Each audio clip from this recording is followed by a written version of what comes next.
कुंभ की धरती पर आपका स्वागत है और आज हम चर्चा करेंगे उस प्रयागराज की जिस प्रयाग की धरती पर इस कुंभ का आयोजन होता है। वंदे उस पुण्य भूमि को जो सृष्टि के प्रारंभ से लेकर आज तक धर्म, मोक्ष और संस्कारों का महान संगम रही है। आज हम उस तीर्थराज प्रयाग की महिमा का गुणगान करेंगे जिसे सभी तीर्थों का राजा कहा गया है। वह स्थान जहाँ गंगा, यमुना और अधर्ष सरस्वती का त्रिवेणी संगम है। शास्त्रों में कहा गया है, त्रिवेणी संगमम पुण्यम प्रयागम तीर्थराजकम सर्व पाप विनाशाय संगमम नमः पुनः पुनः। तो जो लोग वहाँ तक गए हैं वो तो वहाँ हैं ही, जो वहाँ नहीं गए हैं वो इसको देखकर, संगम को देखकर, संगम में होने का अनुभव कर उस लाभ को प्राप्त करें। प्रयाग का ये गौरव केवल तीर्थ के रूप में ही नहीं बल्कि हमारी सभ्यता और संस्कृति की अमर धरोहर के रूप में भी स्थापित है।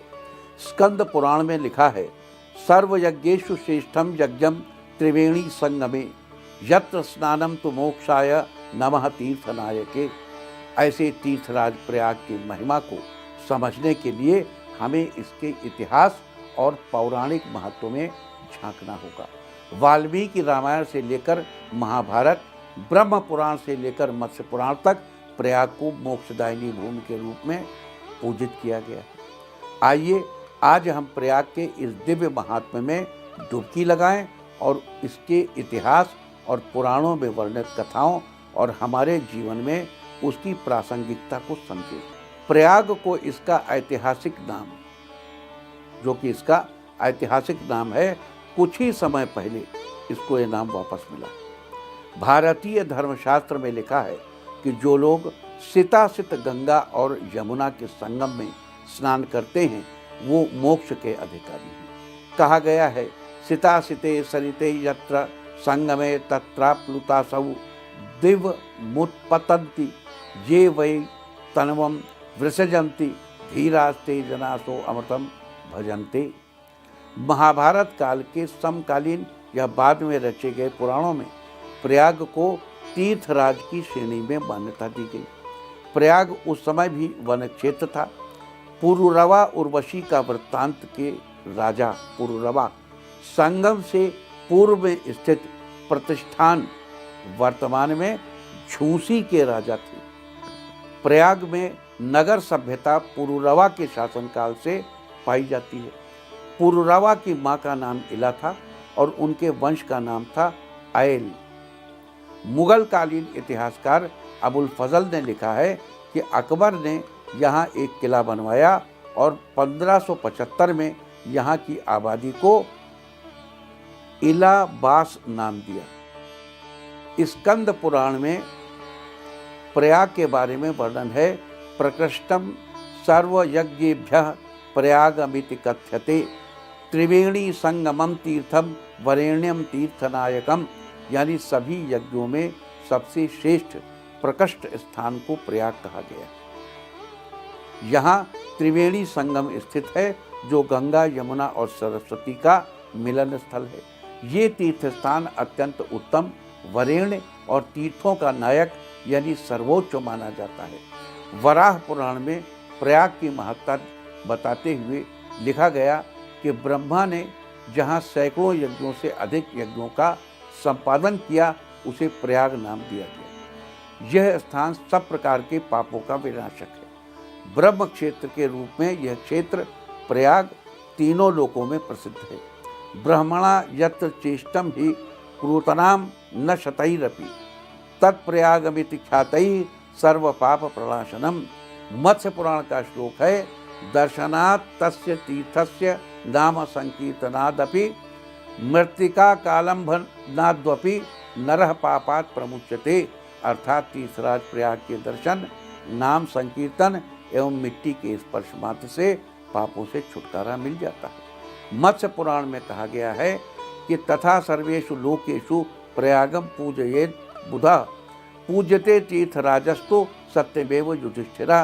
अर्थात जो बुद्धिमान व्यक्ति सभी स्थानों पर प्रयाग का पूजन करता है वो सत्य का पालन करने वाले युधिष्ठिर के समान पूज्य है। महाभारत के अनुशासन पर्व में भगवान श्री कृष्ण कहते हैं कि 10 तीर्थ सहस्त्राणि खष्टिकोट्य स्थापराः तेषां सान्निध्यं तैव तत्रस्तु कुरु नंदन।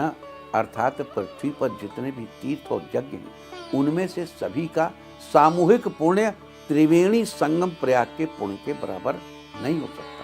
श्रुति प्रमाणम स्मृतयः प्रमाणम पुराणामप्यत्र परम प्रमाणम यत्रास्ति गंगा यमुना प्रमाणम सतीर्थराजो जयति प्रयागः।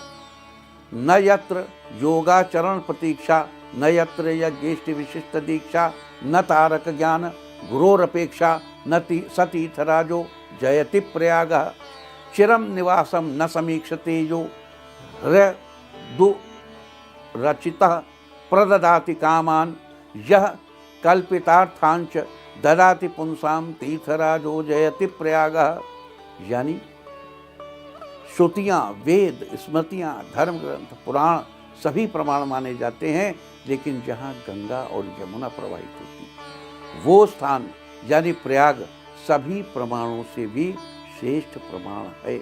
उस तीर्थराज प्रयाग की सदा विजय है, जहाँ योग के अभ्यास या यज्ञ के लिए विशेष दीक्षा की आवश्यकता नहीं होती और यहाँ तारक ज्ञान अर्थात मोक्ष प्राप्त करने का ज्ञान पाने के लिए किसी की अपेक्षा नहीं होती, गुरु की अपेक्षा भी नहीं। ऐसे तीर्थराज प्रयाग की जय हो। अब देखिए ये बहुत बड़ी बात इन्होंने कही कि तीर्थराज प्रयाग की गुरु की आवश्यकता नहीं। अब हो सकता है कि जोश में ज़्यादा कह गए हों, लेकिन अब तीर्थराज के लिए जय जयकार करने के संदर्भ में कहा तो गई।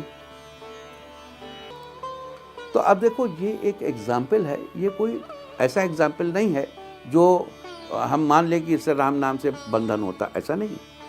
लेकिन ये उस तोते का अनुभव था जो उसने अपनी बात बताई, लेकिन गुरु नाम की महिमा उसने ली।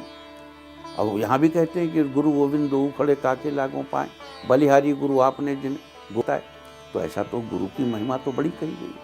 लेकिन इस श्लोक में कहा गया कि तीर्थराज प्रयाग में गुरु की आवश्यकता नहीं।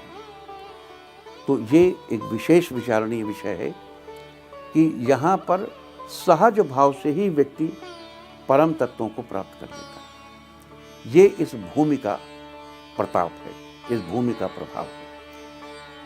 जहाँ चिरकाल तक निवास करने की आवश्यकता नहीं होती, वो उदार हृदय तीर्थराज प्रयाग सभी इच्छाओं को तुरंत पूरी करता है, जो मनुष्यों की कल्पित इच्छाओं को भी पूरा कर देता है।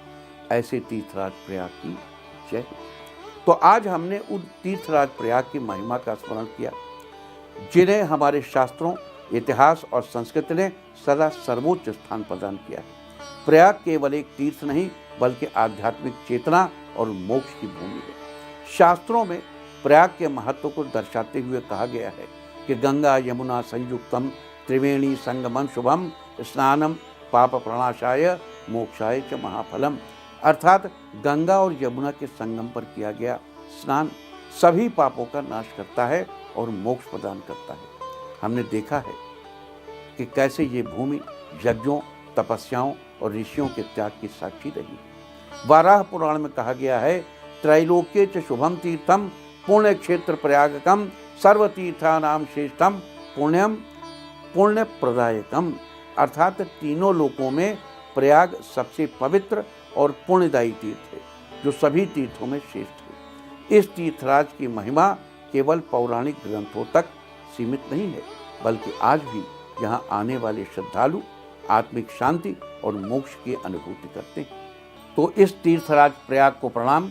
जो लोग वहाँ पहुँच गए हैं उनको प्रणाम, जिनके चरण उस धरती पर हैं उनके चरणों को प्रणाम, और जो लोग वहाँ नहीं गए हैं वो उस भूमि को प्रणाम करें, उस भूमि पर पड़े हुए प्रत्येक चरण को प्रणाम करें और उनसे प्रार्थना करें कि वो यहीं पर आपके घर पर रहते हुए भी आपको आनंद दें और आपको कल्याण दें, सुख, शांति और समृद्धि प्रदान करें। जय हिंद, जय भारत, जय प्रयागराज।